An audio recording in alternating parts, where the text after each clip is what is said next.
Guhaye ikaze mukunzi wacu wowe wahisemo kubana natwe ahantu wahisemo ni ahantu hanyaho kuri ubu mu minembwe ibyishimo ni byose nyuma y'uko abayobozi bakuru ba M23 bamaze kugera ahangaha mu minembwe.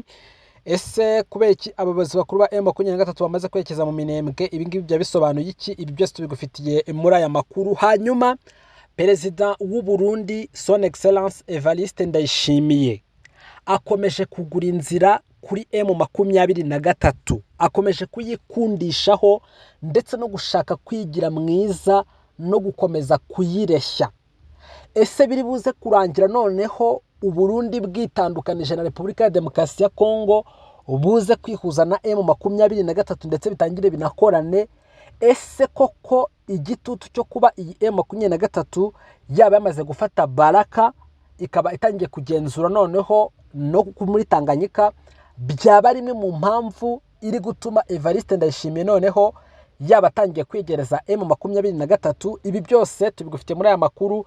Nyaboneka niba ari ubwa mbere dusuye turagusaba ko uza kureba hano munsi handitse ijambo like. Iyo ukanze like ubu duteye inkunga ndetse uba wemeje yuko aya makuru azagenda akagera ku bantu benshi. Aya ni amakuru rero muyiriwe avugwa, na makuru akomeye cyane ndetse hakwemo amakuru menshi cyane tugiye kuza tugarukaho.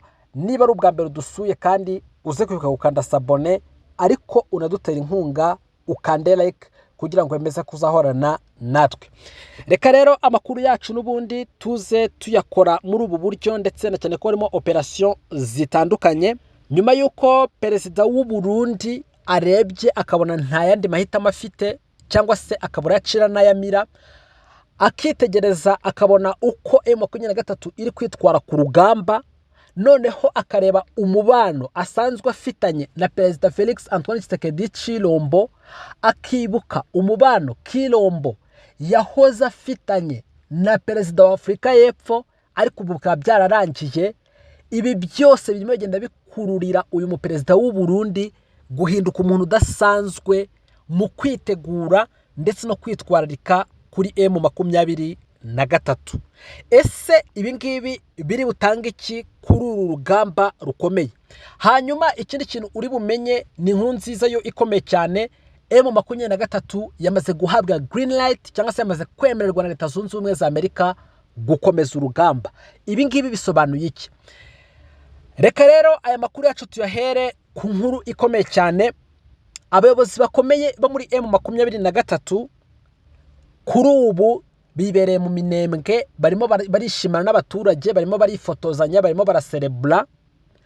Abangaba ikintu cya mbere kibanejeje nuko MLDP twirwaneho ndetse na M23 zikomeje kwagura ibirindiro byazo n'ubundi muri Fizi, ariko kandi amakuru ahari akavuga yuko bakomeje gutsinda mu buryo bufatika FARDC n'abafatanyabikorwa bayo. Iyi FARDC ndetse n'abafatanyabikorwa bayo bakomeje guta urugamba, bakomeje gutsindwa, bakomeje gushwiragira, bakomeje kwirukanka biturutse ku bikorwa bidasanzwe abasirikare ba M23 ndetse na MLDP twirwaneho bari gukora. Wakwibaza ngo bimeze gute?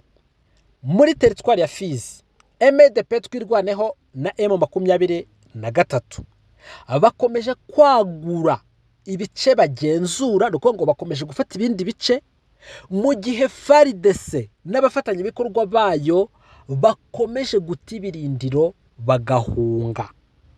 Ibi ngibi biraza gusobanurwa mu buhe buryo? Imirwano ikomeje kugaragara mu bice bitandukanye bya teritwari ya Fizi, mu ntara ya Kivu y'Amajyepfo, aho umutwe wa MLDP twirwaneho usanzwe ufatanya na M23 ukomeje guhangana na koalisiyo ya FARDC yifatanya na FDNB, iki ni igisirikare cy'Abarundi, ndetse n'inyeshyamba zo muri Wazalendo ndetse na FDLR. Amakuru aturuka muri aka gace rero avuga yuko uyu mutwe wa MLDP twirwaneho na M23 bakomeje kwigaragaza nka bamwe mu bafite imbaraga zidasanzwe, ndetse bakaba bakomeje kuba imbere mu rugamba rwo guhatanira kugenzura ibice bitandukanye byo muri Fizi, aho bivugwa yuko bamaze gufata ndetse no kugenzura uduce twinshi twari dusanzwe tugenzurwa n'ingabo za Repubulika ya Demokarasi ya Kongo. So amwe mu makuru yiriwe avugwa update ukwiriye kumenya, kubera ko iyi ni KN update niho honyine usanga amakuru agezweho, nuko aba basirikare bo muri MDP twirwaneho na M23 bakomeje kwirukana mu birindiro byabo ingabo za leta ya Kongo ndetse na coalition yose. Ibi rero turaza tubijyanirana na ya nkuru n'ubundi twakomeje kujya tugarukaho ivuga uburyo Son Excellence Evariste Ndayishimiye akomeje guca ikibungo cyangwa se akomeje guca inyuma Felix Antoine Tshisekedi Tshilombo, ndetse agashaka kwigira mwiza kuri M23. Ese ibi ntibyaba ari amayeri yo kuba yayobya iyi M23 mu gihe yamwumvira, cyangwa se noneho bikaba ari turufu cyangwa se ari uburyo ari kwifashisha bwo kwipakurura Felix Antoine Tshisekedi Tshilombo?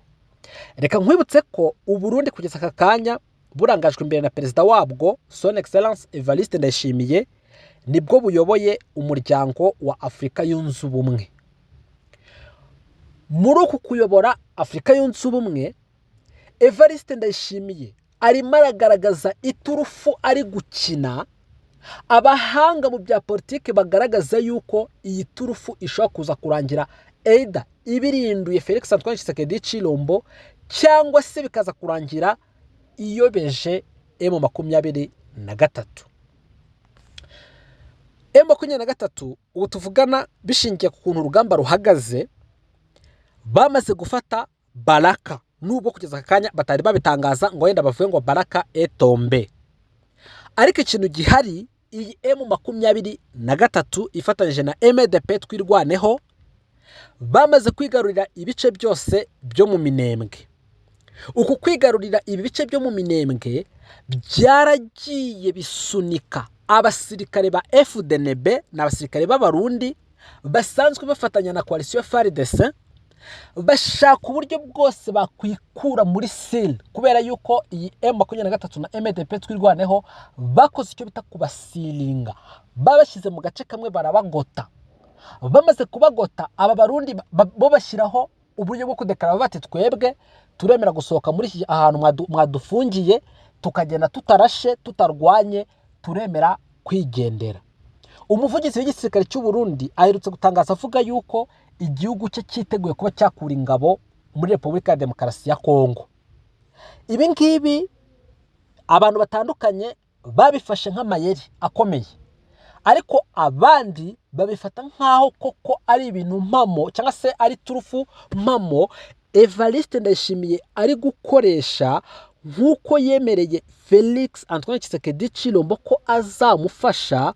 Noneho uku kumwemerera ko azamufasha gutsinda M23 yabona bikomeje kwanga no kubona iyi M23 ikomeza kumukubita inshuro, biza gutuma noneho avuga ati noneho uburyo bwiza bwo kugufashamo Tshisekedi ngiye kukwemerera, noneho nimara kukwemerera ndeke kurwana nkuri ingabo muri Repubulika ya Demokarasi ya Kongo.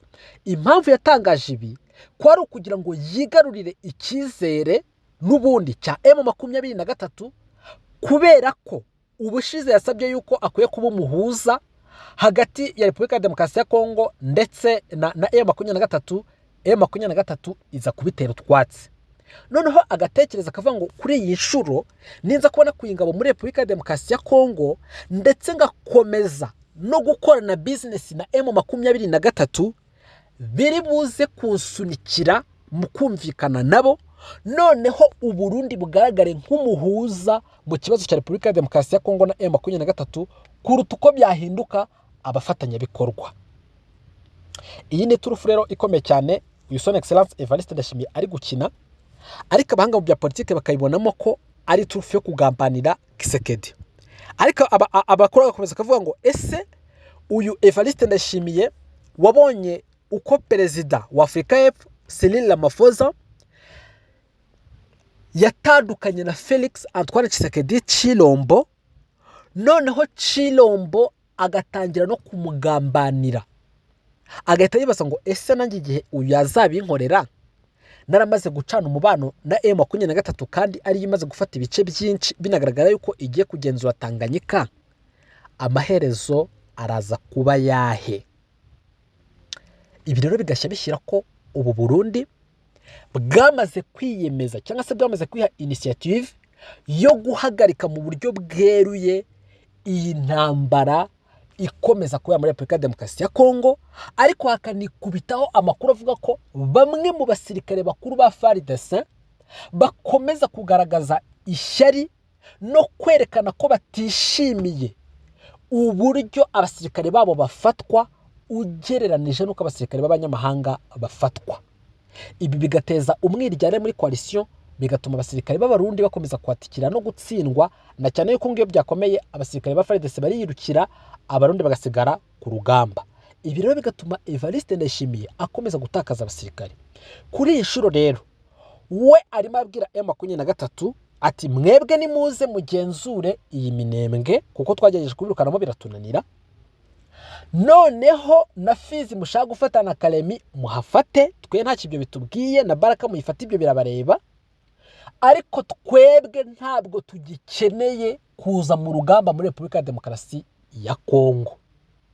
Ikindi, ejo bundi Evariste Ndayishimiye yakoze geste ikomeye cyane nkuko yari yabanje kubyumvikana na perezida wa Repubulika ya Demokarasi ya Kongo, ibi twagiye tubigarukaho, amwemerera ko noneho agiye guhuza abatavuga rumwe n'ubutegetsi bwa Kongo, akaganira nabo, noneho bakagirana ibi biganiro, bamara kugirana ibiganiro akabakonvinsinga uko bakwiye kwemera ko habaho guhindura constitution. Amakuru akavuga ko bishingiye ku mujinya n'ubundi aba basirikare cyangwa se aba batavuga rumwe n'ubutegetsi bwa Kisekedi yababonanye, ngo byaba byaramuteye guhindukira, noneho abona yuko igikwiriye gukorwa ari uko yakora na business na M23, kubera ko uko abibona nk'umuyobozi wa Afurika yunze ubumwe, M23 igiye kuba umuturanyi w'u Burundi mu buryo buhoraho. Ahangaha rero niho ashatse guhita akora deal, atangira kugenda avuga ko agiye kuringa muri Repubulika ya Demokarasi ya Kongo, ndetse anagaragaza umushinga w'uko hazahita habaho kunga Kongo n'u Burundi. Reka nkwibutse ko M23 yigeze gutangaza yuko bajyaga bahurira mu Burundi just kugira ngo Evariste Ndayishimiye akabatumira kugira ngo bajye kuganira barebe ku ikibazo cyaba sorted, ariko uyu Kisekedi akomeza kugenda basukaho umujinya we, ariko biza kurangira bimupfanye ubusa.